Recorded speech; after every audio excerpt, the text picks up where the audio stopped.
Okay, so this is the delay in practice, and it loads up whatever the last value I have put in place is. So this is, just a strangely named thing. It'll put it back to something simpler, which is just a slapback sound. And I can change things like how much of the microphone is used here, which I can easily overdrive. But you can adjust it respectively. Then there's how much of the microphone goes into the delay. So that's here. Maybe too many sliders. This is the delay course time.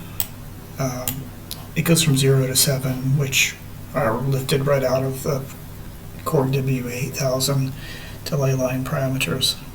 So 7 is long, and then the delay is kind of a multiplier. So if I make that 15, this delay gets even longer. Then there's the feedback, which 0 to 15, I believe. So that's how many copies.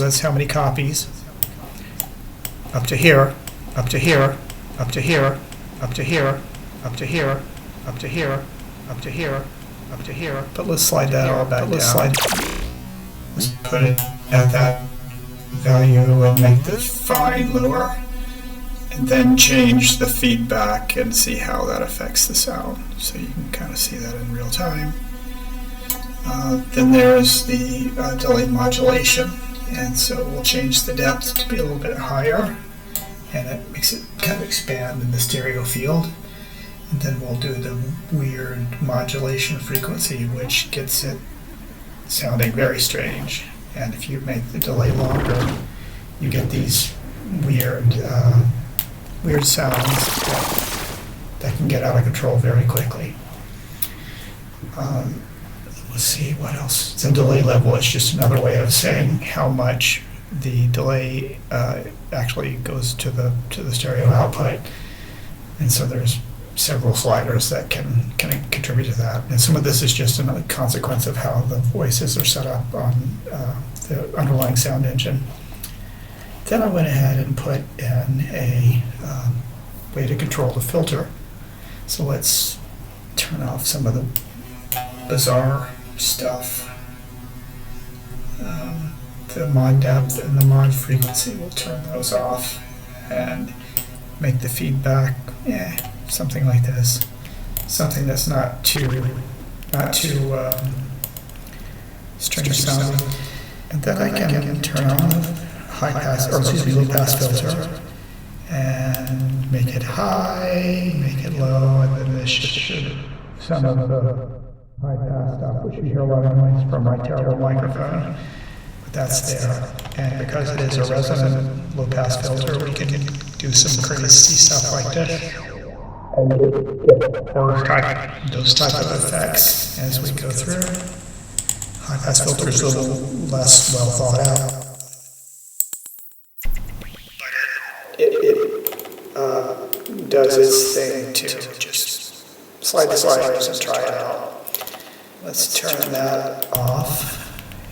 Just leave that there. So filter mode off just doesn't do any filtering. Let me change the amount of what am I looking for?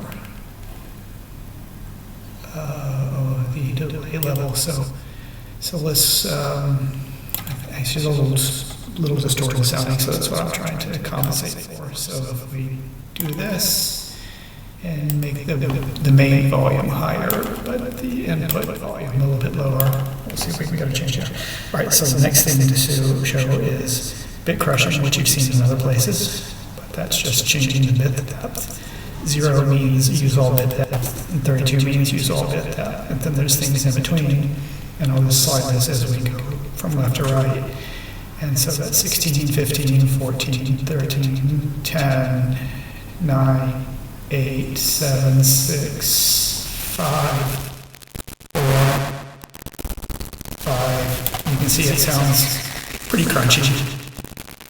This can be combined with the low-pass filter as well, but I'm just leaving it as is. And then we'll turn that off and do sample and hold. So you'll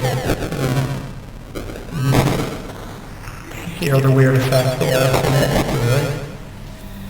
And with that, I'll stop the recording and we'll see how it works out.